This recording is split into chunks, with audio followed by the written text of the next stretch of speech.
Okay, there's been a lot of talk about MPLS as multi-protocol. We think of it multi-protocol MPLS as being layer 3 protocols. Really, the only layer 3 protocols carried is IP. There's no talk about doing, for example, Apple Talk or IPX over MPLS.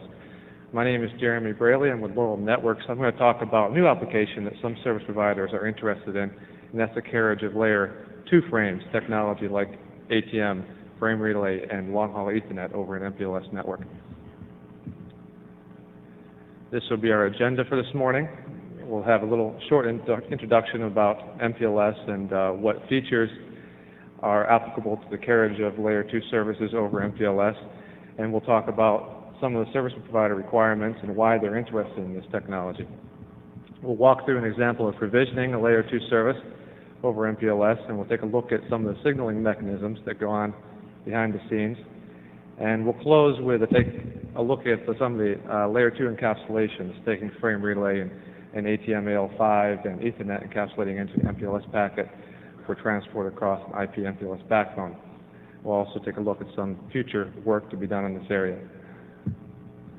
If I could sum up MPLS, I'd call it an efficient tunneling mechanism, but one with an IP control plane.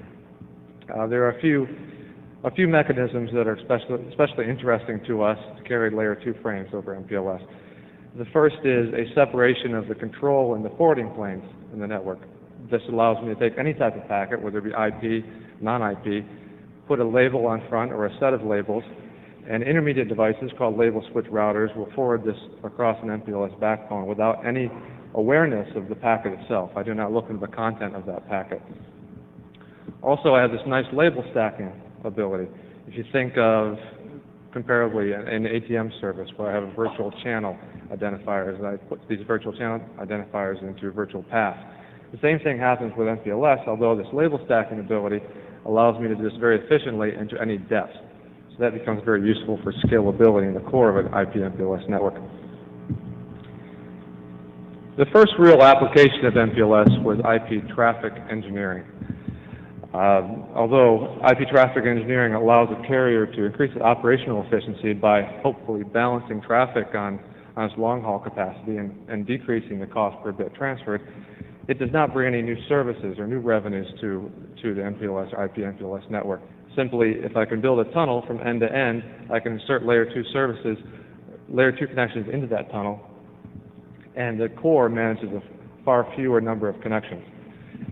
In the same vein, there's ease of provisioning because I only have to touch the edge devices. All my service creation is done at the edge of the network rather than in the core. The core remains blissfully unaware of any services it is carrying. There are a few methods of providing layer 2 services over MPLS being worked on in the IETF today. The first I'll call MPLS-based layer 2 VPNs. This is based on a draft by 3D Compella of Juniper Networks. Dr. Compella spoke at the previous NANOG, so I won't go into too much detail about this particular method. Suffice it to say, this is a method of easing the provisioning problem of full meshed VPNs. It means if I have a full mesh of n sites, I need n squared connections to the core, and that's a lot of connections to manage, especially as n grows large. The next pair of drafts are layer 2 transport. This is written by or authored by Luca Martini of Level 3, and not so coincidentally by a few members of my company.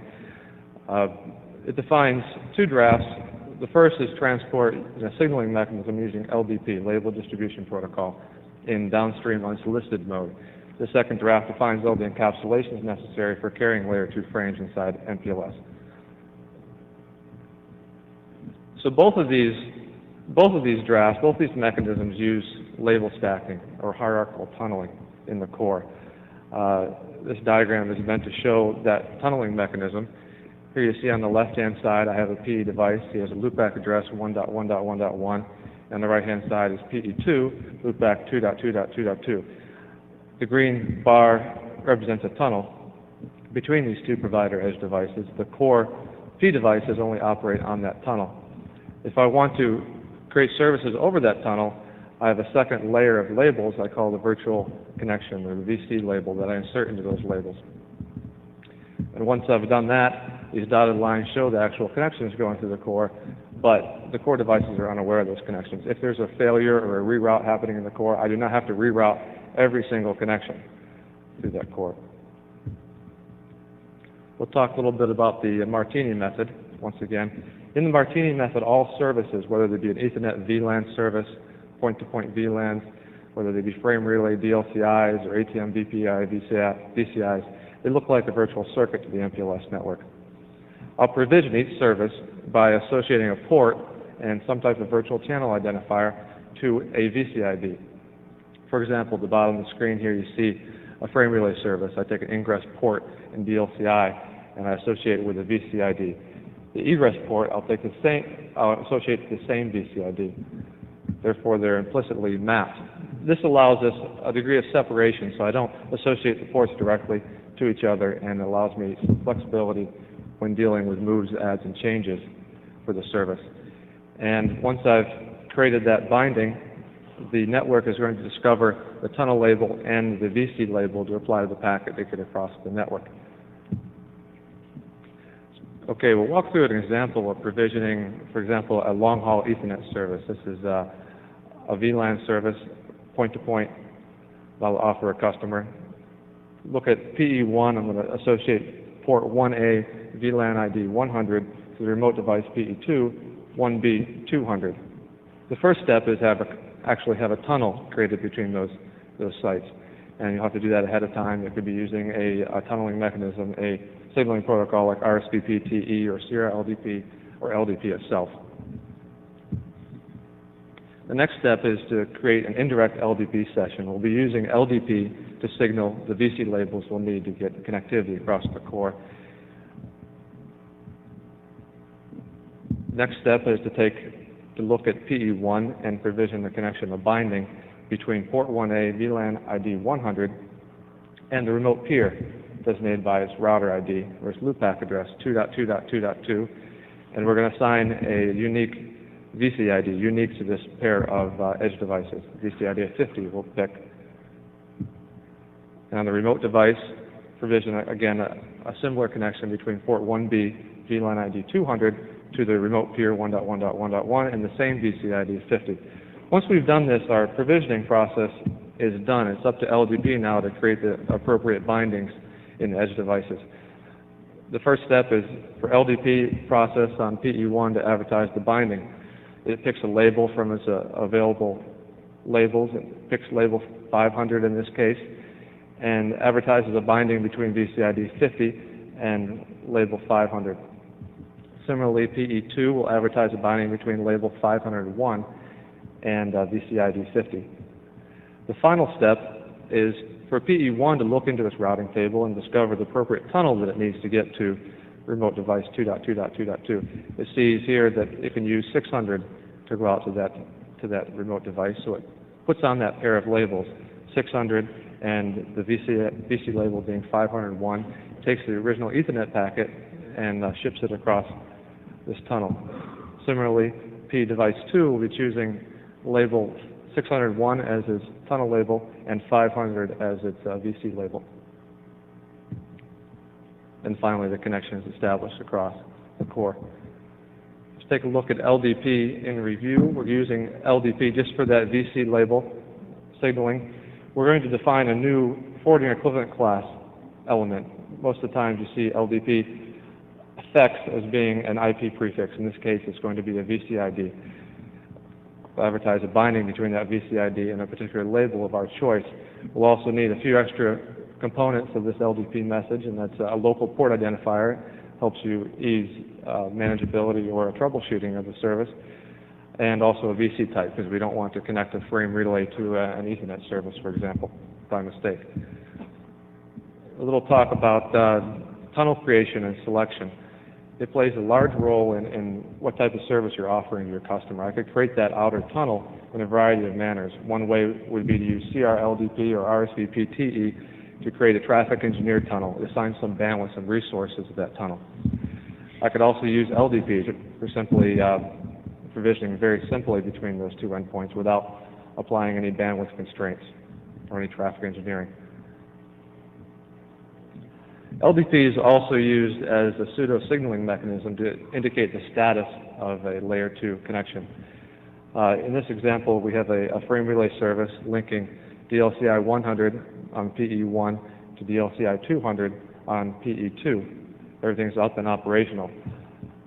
Now PE device 1 notices that there's a loss of signal or some type of, perhaps an LMI message coming in, status message saying that this PDC is down. The first step is for PE1 to withdraw the label it previously advertised for VCID 50. It's going to send that message over to PE2.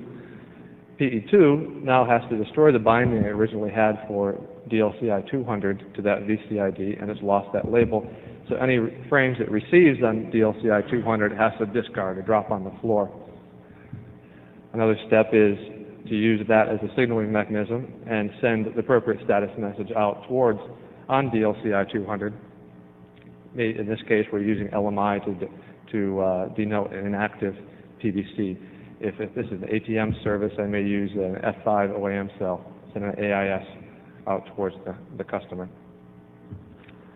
And the final step is to declare that particular VCID down and send the appropriate alarm message to the OSF. Okay, we'll talk a little bit about layer 2 encapsulations. Here you see the complete list of layer 2 frames that we can transfer using this technology.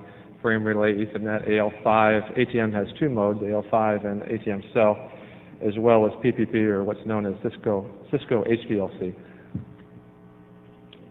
Taking the frame relay example, at the top here you see a frame relay frame.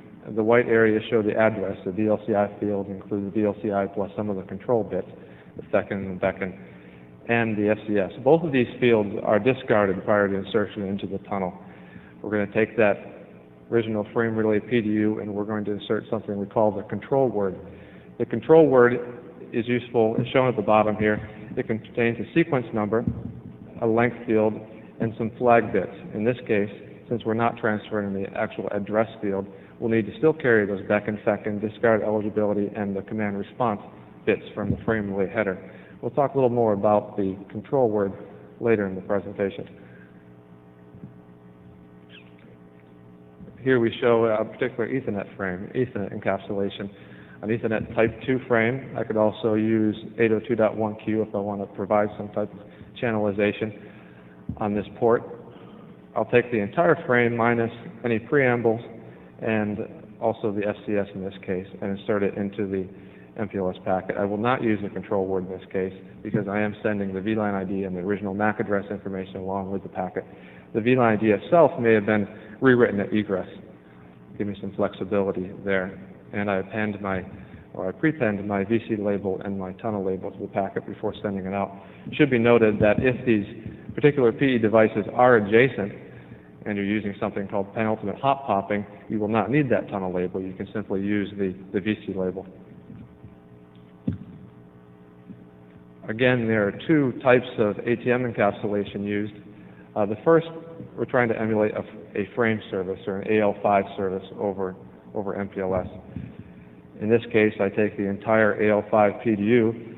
There is an 8-byte trailer in ATM AL5 that I will discard. I'll take that contains the FCS. It also has some control bits.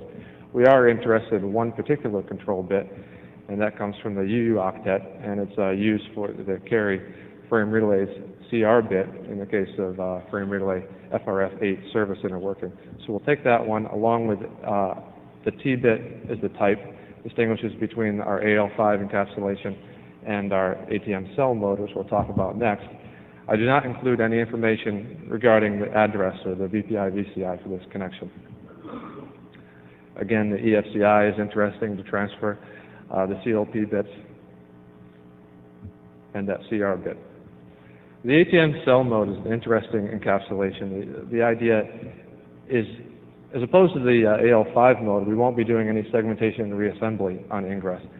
But the idea is to carry ATM cells over an MPLS backbone, hopefully a higher speed MPLS backbone, one operating at OC192C, which most ATM switches do not quite support at the moment. In this case, we're taking the original 53-byte cell. We're going to take off that FCS bit because we already have an FCS hopefully in the frame, in the layer 2 frame we'll actually be going over. The control word is optional. Again, it contains the sequence number, and the length could be used to designate the number of cells that I'm encapsulating in this particular frame. Take another look at the control word in review. The control word, its original purpose, there's been some controversy concerning the control word actually, because we want to include the sequence number, and this has been something that's been relatively difficult to do. The purpose of the sequence number is to use that sequence number and increment it on ingress, but then use it to detect out of order frame delivery on egress. Services like frame relay and ATM actually require you to keep your sequence numbers intact or keep sequentiality through the core. The length field is used in case you want to pad if you have a particular frame that's smaller than, say, if I'm going over an MPLS link that happens to be gigabit Ethernet, for example, and it has a minimum frame size, or Ethernet minimum frame size. And the flags we've seen examples of before, using the FEC and the BEC and the ESCI and the various control bits.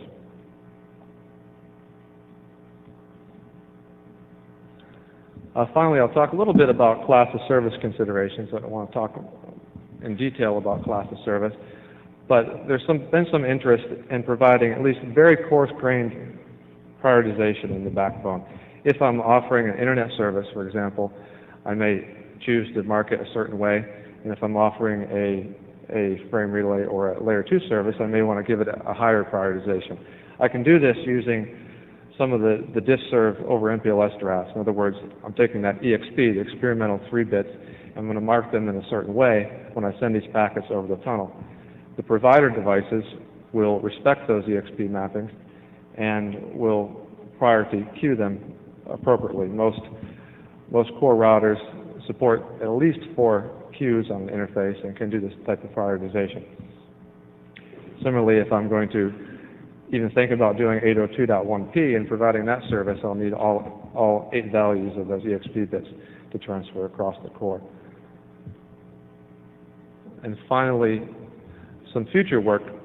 The most interesting things at the moment have been interworking for this service. There's been some interest, obviously, in doing frame relay, ATM interworking, service interworking a la FRF8. This is interworking between inverse ARP and ATM and frame relay inverse ARP, as well as doing the mapping between OEM cells and LMI status messages. There's been relatively new interest in connecting a user, perhaps who's running Ethernet on one side and actually frame relay on the other side. I can do some measure of IP interworking. This is a very early stage, and we'll see if that's a good idea as we move forward. Finally, SLA measurement. If we're going to offer layer 2 services over an MPLS network, we need an analogous method of doing SLAs and some improvements in the way we do our OAM and adding things like continuity check to this service.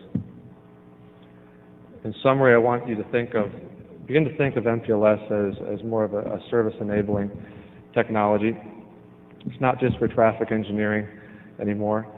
And you see how the scalability of MPLS plays a role here. I can have far fewer number of connections to manage in the core, and I've migrated my services from the core of the network to the edge. Are there any questions? I see a question back there. Hi, Bill Nicholas from Argonne. I talked on multicast yesterday. Okay. My question does revolve around multicast. I was working with a service provider not too long ago who had an ATM core where they had a bunch of ATM VCs connecting all their core routers. The problem with that strategy in multicast is that you do all the packet replication when you enter the core, which means your links are unnecessarily oversubscribed. One can make that argument. Is there any work in the MPLS community to try to address this problem of replication where necessary, rather than causing each of the edge switches to do the packet replication and oversubscribe the core? I'm not aware of any work. My expertise is not in multicast, actually, but I'm not aware of any work in MPLS to do that. Yeah, that's worrisome if MPLS isn't architected to support that service, well, to me. One of the examples is we would do MPLS and IP. I think they'll coexist for some time. If you want to do multicast, most core devices, some of the largest core routers support both MPLS and IP. I'd imagine you could use MPLS tunnels for certain service applications, point-to-point applications, and then use regular IP forwarding for some of the reverse path forwarding algorithms in sparse mode algorithms. But doesn't that reduce your ability to do traffic engineering in that situation? Traffic engineering for Traffic multicast? engineering for the IP services, doesn't that eliminate one of the advantages of MPLS?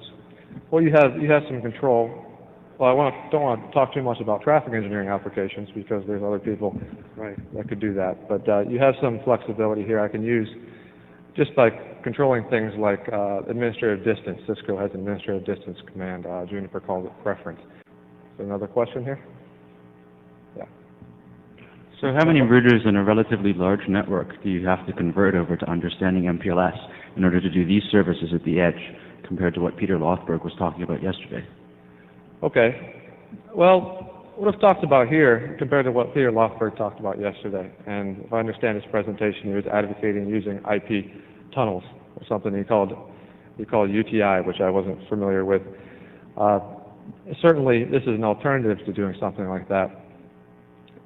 What I've shown here already isn't very complicated, the LDP signaling. We're not doing any traffic engineering. There's no new routing protocols to learn. LDP itself is very, very simple. To do a layer 2 service using this mechanism, I don't even have to learn anything like BGP if I'm providing a layer 2 service.